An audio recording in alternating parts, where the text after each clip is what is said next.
4/12/2025 દિવસે પંગારબારી આંબોસી શિશુમાળ સુધીના રોડના કામમાં ભ્રષ્ટાચાર બાબતે ફરિયાદ કરવામાં આવી।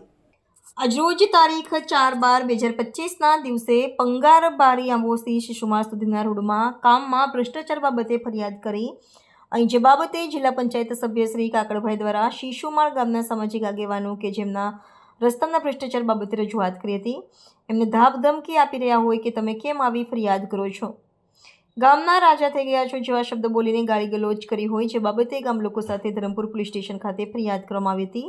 અગાઉ તારીખ 30/11/2025 દિવસે સ્થાનિક લોકો દ્વારા પંગારબારી વિલ્સન હિલ થઈ આંબોસી શિશુમાળ સુધીના રોડમાં ખૂબ જ બોગસ કામ થતું હોવાની ફરિયાદ સ્થાનિક લોકોએ કરી હતી જે બાબતે લાગતા વહીવટીતંત્રને ફરિયાદ કરી હતી અને બીજા દિવસે અધિકારીશ્રી દ્વારા સ્થળ તપાસ પણ કરવામાં આવી હતી, પરંતુ જિલ્લા પંચાયતના સભ્ય શ્રી કાકડભાઈ ભ્રષ્ટાચાર કરતા કોન્ટ્રાક્ટરને બચાવી રહ્યા હોય એમ સામાજિક આગેવાન જયેશભાઈએ ભ્રષ્ટાચાર ખુલ્લો પાડ્યો હતો।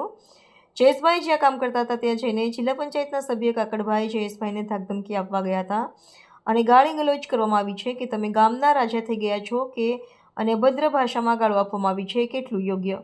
શું ભ્રષ્ટાચાર ખુલ્લો પાડવો એ ગુનો છે કે પછી આ ભ્રષ્ટાચારી કોન્ટ્રાક્ટરને આ જિલ્લા પંચાયતના સભ્ય કાકડભાઈ છાવરવાનું કામ કરે છે?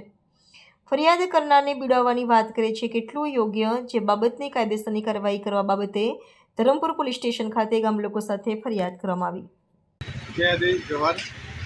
જે પણ આ ઘટના બની એમાં જે ક્વોલિટીવાળો રસ્તાને બનાવતા એના માટે જયેશભાઈ એને કોન્ટ્રાક્ટરને કીધું એના જ્યારે પણ એમાં એવું થાય તો ત્યારે કાકડભાઈ કેમ બોલતા હોય એ કાકડભાઈને એક દસ પૈસા મળતા હોય એટલે જ એ બોલતો હોય। સમાજમાં રહીને આગેવાન તમે આજે તમે જિલ્લા પંચાયત સભ્યો છો એટલે તમે સમાજના જે નાગરિક છે એ લોકોને તમે ધમકાવવાની કોશિશ કરો છો। આવું અમે હવે ચલાવી લેવાનું નથી। જ્યાં પણ ખરાબ કામ થશે ત્યાં બધા મળીને અમે એનો વિરોધ કરીશું। એટલે અમે આજે આ ત્યાં પોલીસ સ્ટેશનમાં અમે અરજી આપેલી છે કાકડભાઈની વિરુદ્ધમાં। જય આદિવાસી જોહર। તારીખ 30/11/2025 દિને શિશુમાળ ગામથી ફરિયાદ આવી હતી કે જે પંગારબારીથી ગામડીથી શિશુમાળ સુધીનો જે રસ્તો બને છે તે અત્યંત બોગસ કોન્ટ્રાક્ટર દ્વારા કામ કરવામાં આવી રહ્યું હતું। જે બાબતની ફરિયાદ ગામ લોકો દ્વારા મને કરવામાં આવતા મેં જે તે વિભાગને જાણ કરી હતી અને ત્યારબાદ બીજા દિવસ ચકાસણી માટે અધિકારીઓ પણ ગયા હતા। ત્યારબાદ જયેશભાઈ સ્થાનિક આગેવાન છે એમનો ફોન આવે છે કે કાકડભાઈ જે જિલ્લા પંચાયતના સભ્ય છે તેઓ એમને જ્યાં કામ કરે ત્યાં ગભરાવવા માટે ગયા હતા। મારે જિલ્લા પંચાયત સભ્યશ્રીને પૂછવું છે શું આવું ભ્રષ્ટાચાર કરે એમને તમે બચાવી રહ્યા છો? તમારે તો ઉલટાનું એમને પ્રોત્સાહન આપવું જોઈએ કે જે માણસ આવું ખરાબ કામ કરે છે એમને એ લોકો ખુલ્લું પાડે છે, તમે પ્રોત્સાહન આપવાના બદલે બીવડાવો છો એ કેટલું યોગ્ય? અમે બીવાવાળા નથી। તમારા ગામમાં હજુ પણ કોઈ ભ્રષ્ટાચાર કરશે કે ધરમપુર તાલુકામાં કોઈ ખોટું કામ કરશે ને તો સામી સાથે લડી લેશું, બાકી ગભરાશું નહીં। એ વાત કાનપોલીસ સાંભળી લઈ। જે બાબતે અમે શિશુમાળ ગામના આગેવાનો સાથે આજે પોલીસ સ્ટેશનમાં ફરિયાદ આપી છે કે એમના વિરુદ્ધમાં કાયદેસરની કાર્યવાહી કરવામાં આવે જેથી એક દાખલો બેસે સમાજમાં કે કોઈ પણ ખોટું કરશે એને ચલાવીશું।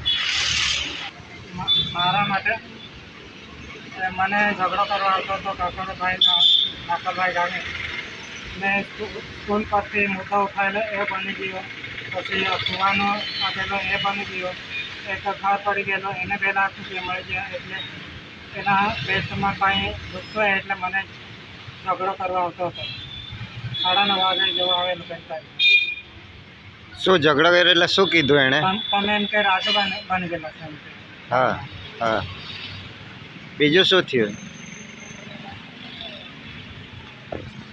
વારંવાર મને કહ્યા કરે કે તું ગામનો હમણાં મોટા આગેવાન થઈ ગયેલો છે એમ કે। તો એના વિરુદ્ધમાં અરજી આપી છે? એના વિરોધમાં મેં અરજી આપેલી છે પોલીસ સ્ટેશન। મને ફાંસીએ ચડાવી દે તો કંઈ નહીં, મેં કંઈ ગુનો કરેલો નહીં મળે। ગુનો કરેલો રહેતે તો મને ફાંસી આપી દેજો જાહેર જનતામાં।